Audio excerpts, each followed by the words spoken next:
Llegó a la Argentina en el marco del festival Más La Buena Letra, una historia realmente apasionante sobre los sacrificios que tuvieron que hacer las mujeres en la posguerra, con guión y dirección de Cecilia Rico, protagonizada por Loreto Mauleón. Entre otros reconocimientos, la realizadora obtuvo una mención especial del jurado del último Festival de Málaga. Estamos con Celia Rico y Loreto Mauleón aquí en GPS Audiovisual Radio. Muchas gracias por acompañarnos, bienvenidas. Gracias. Celia, la historia tiene como punto de partida la novela homónima de Rafael Chirves, editada hace más de 30 años. ¿Qué preguntas te hiciste al bucear en esta obra y decidir trasladarla al cine?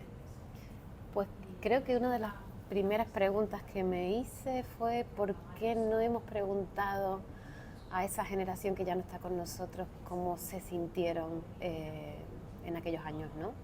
No solo en la guerra, sino en la posguerra, una vez que llegó esa supuesta paz, pero que se fue prolongando la guerra, ¿no? Y que se pasó hambre y que se pasó tanto miedo.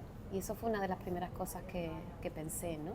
La novela me dejó muy triste y también me pregunté, bueno, me hice muchas preguntas de cómo poder adaptar esta novela, porque es una novela muy complicada de adaptar y había que como elegir, ¿no? qué contar de todo eso.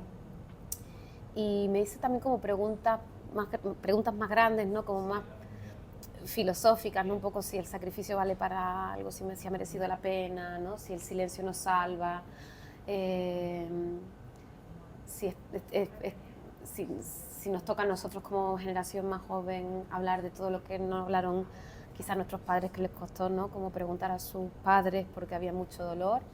Pero luego me hice preguntas muy chiquititas que me sirvieron para la adaptación, que pasaron por qué se comía cuando no había casi alimento y cartillas de racionamiento.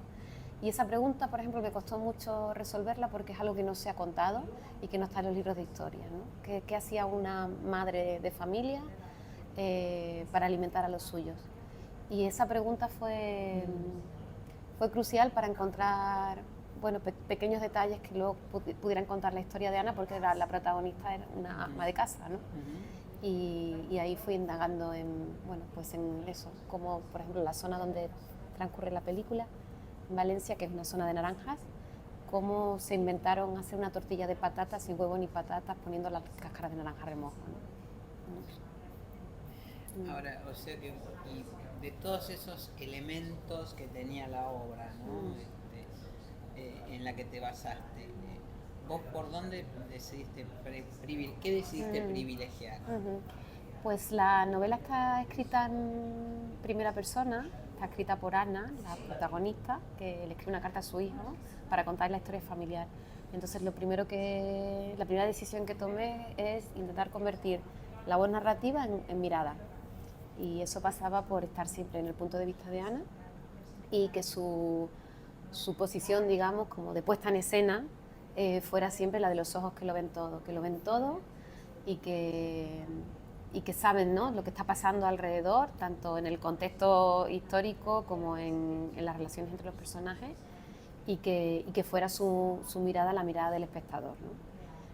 Eso fue, digamos, como la decisión. Y luego hacer que Ana fuera una mujer bondadosa, pero sobre todo una mujer inteligente y que sabe y que no es tonta, ¿no? Que decide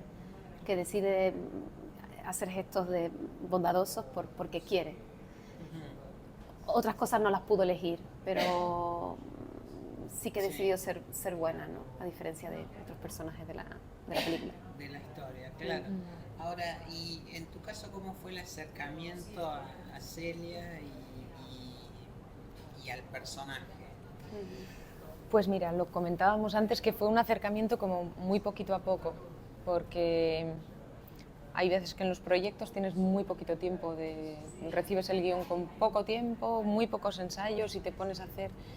Pero aquí tuvimos un tiempo antes en el que Celia y yo ya anduvimos intercambiándonos todo tipo de información que tuviera que ver con la película o con el contexto o sí, con nuestras abuelas. Nos íbamos mandando referencias, libros, películas, exposiciones, dibujos, yo qué sé, nos íbamos mandando de todo. Y de ahí fuimos como construyendo poquito a poco el personaje. Y luego algo que a mí me sirvió muchísimo es el coser, las tareas del hogar.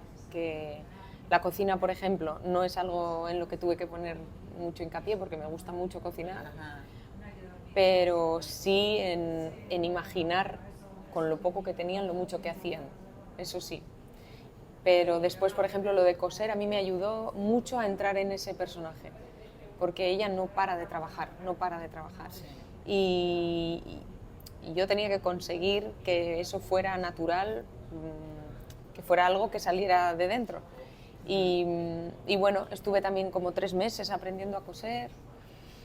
Y después pues ya sí que tuvimos esos ensayos, primero las dos y después con el resto de los actores y las actrices. Y fuimos construyendo muy poquito a poco. Y eso no siempre tienes la suerte de hacerlo así. Y esto a mí me permitió como pues ir interiorizando al personaje y fue precioso, la verdad. Bueno, y además pienso, un oficio que prácticamente nuestras madres, nuestras abuelas, coser, digo, bordar, todo eso sería muy natural. Claro, exacto, exacto. Sí, sí, Nada, sí, sí. Yo le decía a mi madre, yo no tengo ni idea, yo me pongo el dedal en el dedo que no corresponde y voy haciendo. Pero por suerte la madre de Celia es costurera, entonces ella fue una de las que me enseñó. Celia, la película reivindica el lugar de las mujeres, ¿no? En este contexto histórico. ¿Cuáles fueron los desafíos y las complejidades que tuviste que afrontar, teniendo en cuenta que es una historia sobre mujeres, narrada por una mujer, por un equipo mayoritariamente femenino, tengo entendido? Bueno, y siendo vos misma directora, mujer.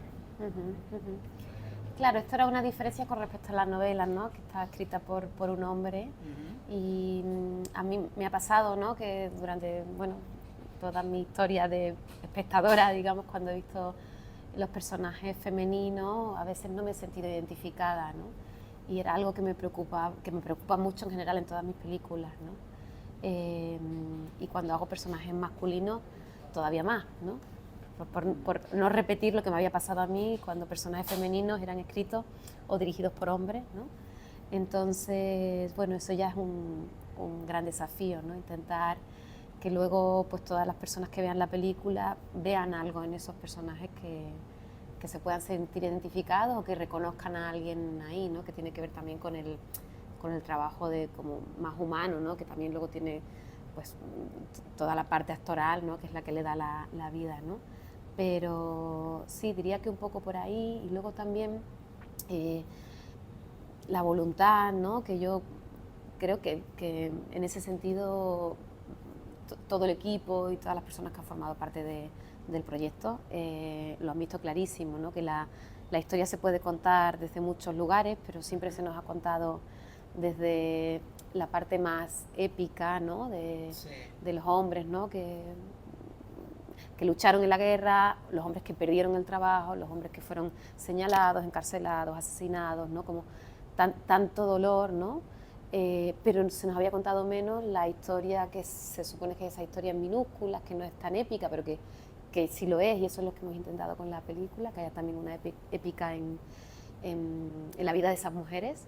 Y eso creo que era algo interesante y algo un poco distinto de lo que se había hecho en el cine de posguerra, digamos, en el país, que era poner el foco en las mujeres, y no solo en la mujer que se queda en casa, la mujer que no, un poco la que impuso el franquismo, el ángel del hogar, sino aquella mujer también que intenta salirse un poco del rol, ¿no? Que quiere hacerlo distinto y que tampoco pudo, ¿no? Que lo representa el otro personaje femenino de Ana Rojas.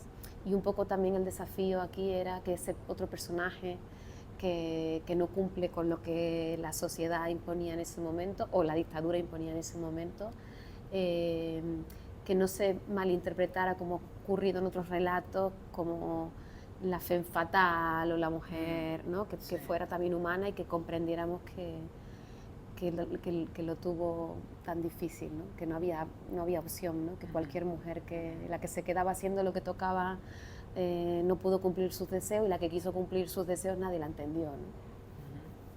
Bueno, el temita, ¿no? Que está dando vueltas hoy día en el cine contemporáneo y el cine realizado por mujeres, ¿no? La invisibilización de tantas y tantas mujeres a lo largo de los años y del trabajo de tantas mujeres en la industria audiovisual, como es el caso de ustedes. Sí. ¿Vos cómo te sentiste interpretando un personaje tan alejado de tu época, pero al mismo tiempo tan representativo de ciertas cuestiones contemporáneas como estas que venimos hablando, ¿no? Claro, a mí me hizo reflexionar mucho porque creo que seguimos teniendo mucho de ellas. Se nos ha inculcado de alguna manera complacer, poner por delante el deseo de otros. Entonces nos encontramos de repente pues analizando estas situaciones, analizándonos a nosotras mismas, intentando romper esos esquemas, que no quiero comparar ni mucho menos nuestra situación con la de nuestras abuelas, pero que es algo que se ha ido arrastrando y que nos sigue tocando y que seguimos trabajando, ¿no? Y bueno, a mí me ha parecido que además de ser un trabajo de aproximación a ellas y de contar esta historia y honrarlas también de alguna manera, me ha servido mucho para cuestionarme a mí misma y para tomar decisiones, para intentar tomar decisiones a partir de ahora también. Sí, coger ese poder coger como un poco de poder, les dieron, sí. ¿no? Claro, eso que no pudieron tener ellas. Después de naturalizar durante tanto tiempo pequeños gestos cotidianos, sobre todo. Y que sigues notando que a veces lo sigues haciendo tú también, ¿no? Sí, totalmente. Sí. Y todavía nos queda mucho trabajo, pero ahí estamos, intentando romper. Cuando la película tuvo su estreno mundial en el Festival de Málaga, ¿qué percibieron del público, qué devolución tuvieron del público que ustedes no habían notado hasta ese momento? Bueno, no esperaban, que las sorprendió, ¿no? La verdad que íbamos un poco sin saber, o sea, los estrenos siempre son un poco nube, ¿no? Tú estás como en lo tuyo, no te da miedo mirar las críticas por un lado, como que no quieres saber nada, pero no sé, es una mezcla de sentimientos y la tensión que tienes antes de estrenar no te deja ver. Pero bueno, tuvimos, la verdad, primero hubo, creo, un estreno para periodistas y al día siguiente tuvimos todas las entrevistas antes de mostrárselo al público general. Y ahí la verdad que sentimos mucho cariño de los periodistas y esto nos dio a nosotras un poco de relajo. Como que de repente dijimos, bueno, nos podemos relajar un poquito. Y después al mostrarlo a la gente, eso fue precioso. Era la primera vez que lo veíamos con público y pudimos estar además prácticamente todo el elenco. Nos faltaron Sofía, la niña, y Teresa, que es la abuela, pero bueno, estaban ahí presentes y fue muy bonito, la verdad. Fue muy emocionante, terminamos todos llorando. Bueno, sí. fue bonito y además el público en Málaga es muy cálido y nos lo hizo sentir. Yo creo que sí, fue un bonito estreno. Y luego como que hay una generación, ¿no? La generación de mis padres, por ejemplo, que ha acudido mucho. En Málaga había yo creo que mucho público de esa edad y luego el estreno en salas también. Y claro, es una generación que le toca muy de cerca y había mucha gente muy conmovida. Sí. En muchos niveles, ¿no? Incluso alguien que veía algo del mobiliario que le recordaba la casa de los padres, ¿no? y te hace viajar en el tiempo. Y luego mucha gente que no ha podido hablar con sus familiares porque había mucho dolor y ante el dolor hubo mucho silencio. Y recuerdo como en algún pase que alguien me agradeció la película porque le ayudó como a imaginar que esos momentos de interior en la casa, esos momentos íntimos de soledad, de tristeza, de tener ganas de llorar o de coger fuerza o incluso de ponerse a bailar, ¿no? Como que esos momentos los habían imaginado con sus propios familiares y eso le había ayudado a rellenar como ciertos huecos de lo que no sabían, ¿no? Como ponerse en ese lugar. Y eso es muy bonito, ¿no? Sí. Poderle, digamos, regalar a alguien un poquito de ese pasado y que lo pueda ver y proyectar allí a sus familiares, ¿no? También hay algo bonito. como del perdón hacia ese silencio, ¿no? Como que hay muchas veces que sientes que la gente se emociona porque no había entendido por qué no habían hablado de esto, ¿no? Como, ¿por qué calla tanto la abuela? ¿O por qué no...? Y de repente aquí perdonar un poquito y tener un poco como de compasión hacia ese lugar que ocupaba, ¿no? Que muchas veces el silencio era la única salida para seguir adelante. Y que volver a hablar de ello no hacía más que revolver el dolor y volver a sacarlo y bueno, pues decidieron callar. Entonces de repente también como ese perdón es muy bonito verlo en la gente. Celia Rico y Loreto Mauleón, muchísimas gracias, directora y protagonista de La Buena Letra, una gran película. Muchísimas gracias por este contacto y bueno, por traernos la película aquí a Buenos Aires a través de la muestra Más. Muchísimas Muchas gracias. gracias.